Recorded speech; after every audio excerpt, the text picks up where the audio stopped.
Halo Soccermania, balik lagi bareng saya dengan 28 berita bola paling update hari ini. Langsung kita masuk ke informasinya.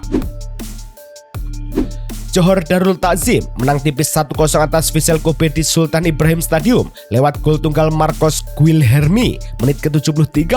Meski Vissel Kobe lebih dominan dalam penguasaan bola, pertahanan rapat JDT menjadi pembeda di laga AFC Champions League Elite ini. Kemenangan bersejarah tersebut memastikan langkah JDT melaju ke babak 16 besar, sementara Vissel Kobe masih tetap aman berada di papan atas klasmen. Selain kejayaan JDT di Malaysia, wakil Asia Tenggara lainnya, Buriram United, juga sukses mengunci tiket fase gugur lewat penampilan dominan di kandang sendiri. Buriram United menumbangkan Shanghai Shenhua 2-0 di Chang Arena lewat gol cepat Curtis Good menit ke-11 dan aksi Supanat Muenta pada menit ke-22. Tambahan 3 poin ini mengantar Buriram melaju ke fase gugur di posisi keempat klasmen. Sebaliknya, bagi Shanghai Shenhua, kekalahan ini memastikan langkah mereka di kompetisi Asia resmi terhenti. Dari sengitnya persaingan di Asia, kita terbang ke Eropa untuk menyaksikan Borussia Dortmund yang tampil perkasa di depan pendukungnya sendiri. Dortmund menundukkan Atalanta 2-0 di leg pertama playoff 16 besar Liga Champions di Signal Iduna Park lewat gol cepat Serhou Guirassy di menit ketiga. Penyerang tajam itu juga punya peran besar dalam gol kedua yang dicetak Maximilian Bayer menit ke-42.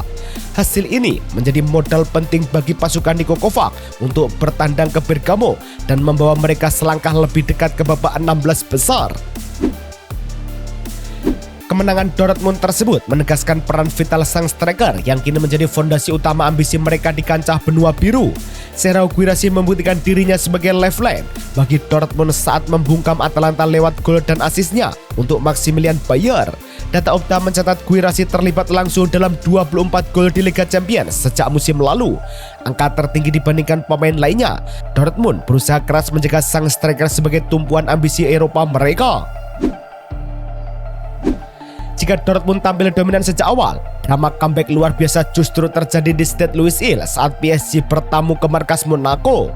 PSG menang susah payah 3-2 atas Monaco setelah sempat tertinggal 2 gol lewat brace Florian Balogun menit ke-1 dan menit ke-18. Kebangkitan PSG dimotori 2 gol Desire Doué menit ke-29 dan menit ke-67 serta 1 gol dari Achraf Hakimi menit ke-41. Kartu merah Alexander Golovin di awal babak kedua turut mengubah arah laga dan memberi modal berharga bagi PSG jelang leg kedua di Parc des Princes. Keberhasilan membalikan keadaan di kandang Monaco ini bukan cuma soal kemenangan, tapi juga soal mematahkan rekam jejak buruk PSG di masa lalu. Catatan Squawka menunjukkan PSG baru 2 kali mampu menang di Liga Champions setelah sempat tertinggal 2 gol. Kejadian pertama terjadi saat mengalahkan Manchester City 4-2 pada Januari 2025, dan yang terbaru adalah kemenangan 3-2 atas Monaco. Comeback ini dianggap krusial bagi mentalitas tim yang selama ini sering dipertanyakan soal berada di bawah tekanan.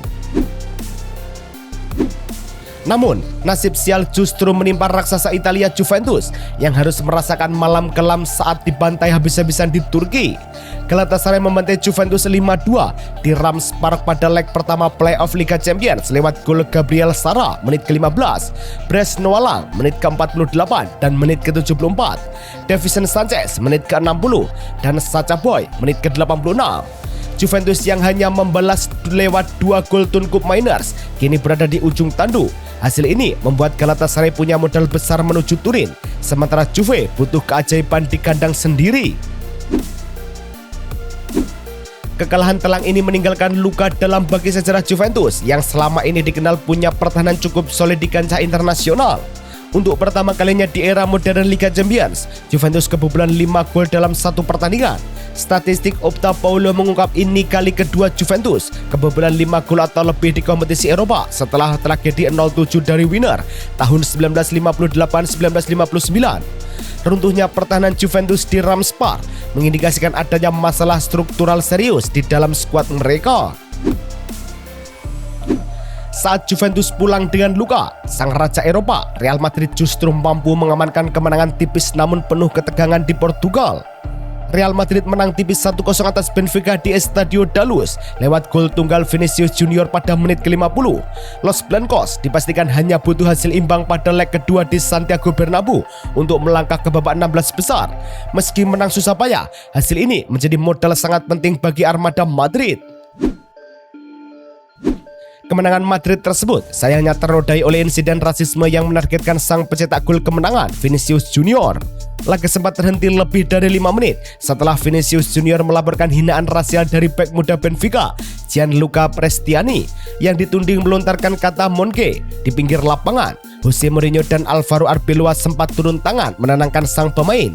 Insiden ini kembali menyoroti efektivitas protokol anti rasisme di sepak bola yang dinilai masih sekedar slogan tanpa tindakan tegas.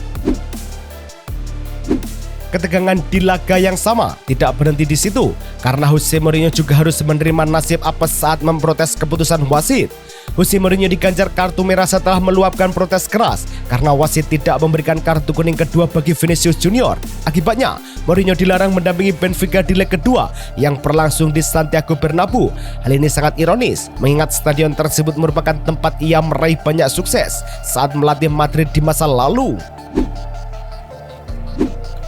Meski diterpa insiden kurang menyenangkan, Vinicius Junior tetap sukses mencatatkan sejarah baru bagi para pemain Brazil di panggung Eropa.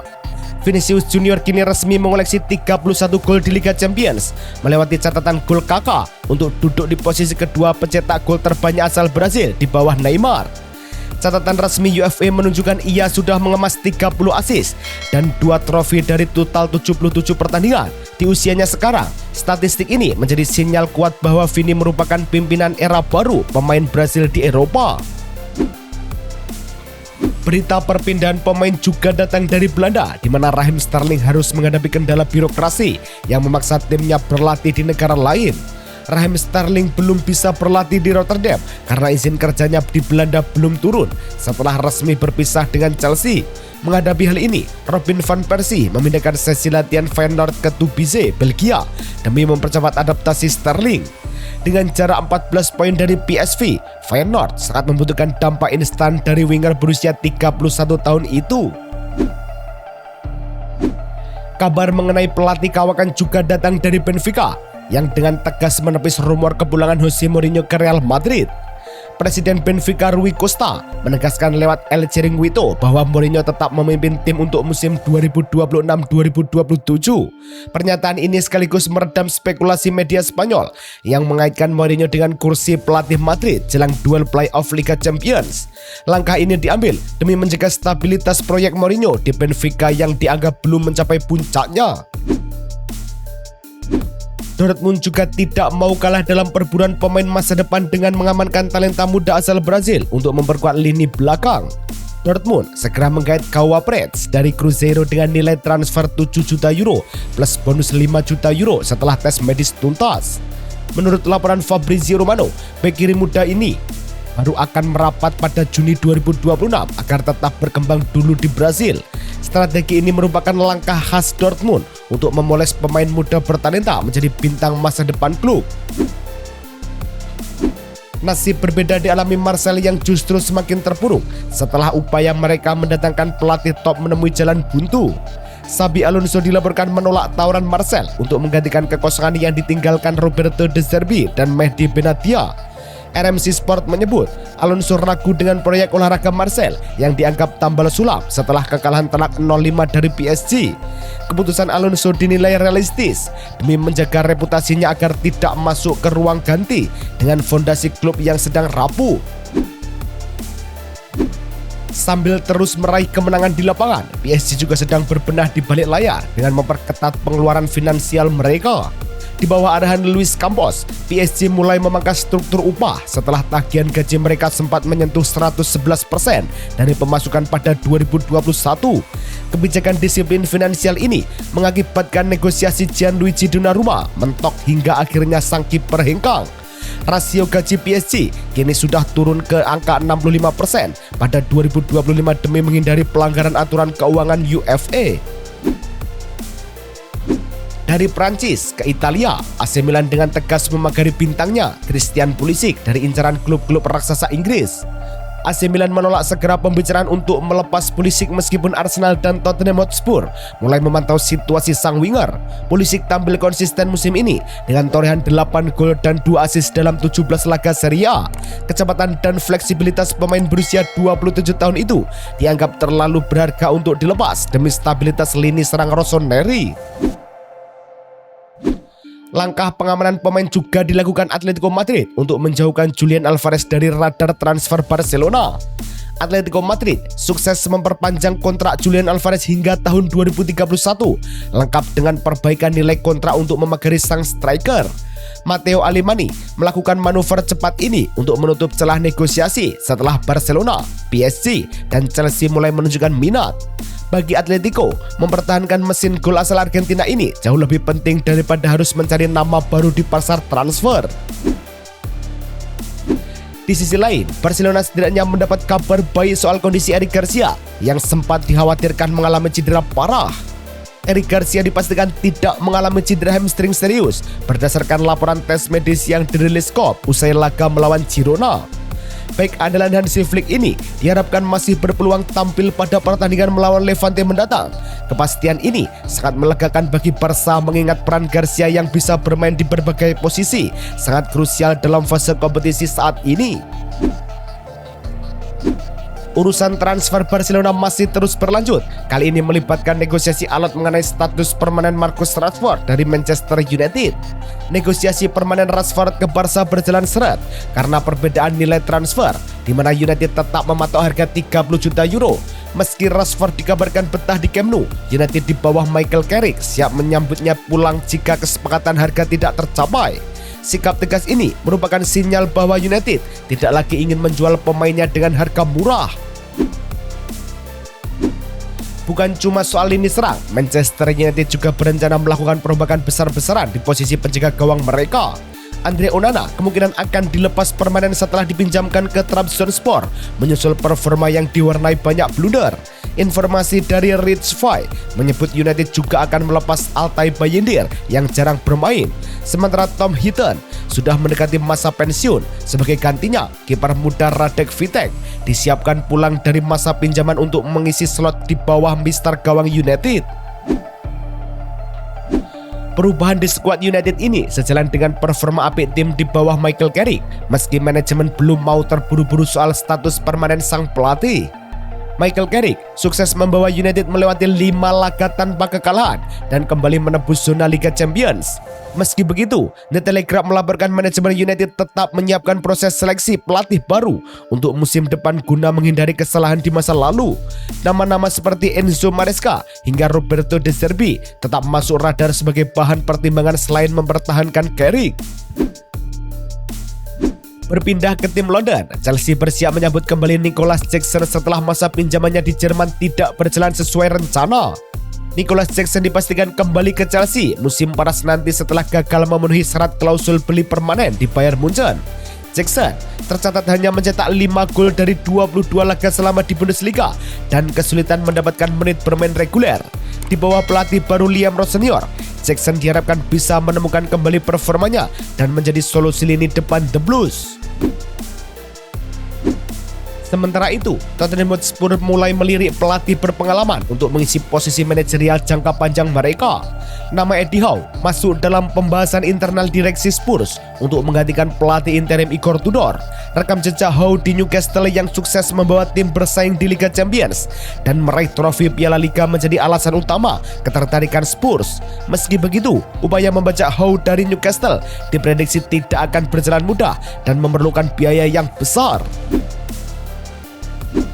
Ketidakpastian pelatih tersebut hanyalah sebagian dari krisis yang menimpa Spurs karena masalah finansial besar kini mengancam akibat performa buruk di Liga. Terpuruk di peringkat ke-16 dan hanya berjarak 5 poin dari zona degradasi, Tottenham terancam kehilangan sponsor utama mereka jika turun kasta.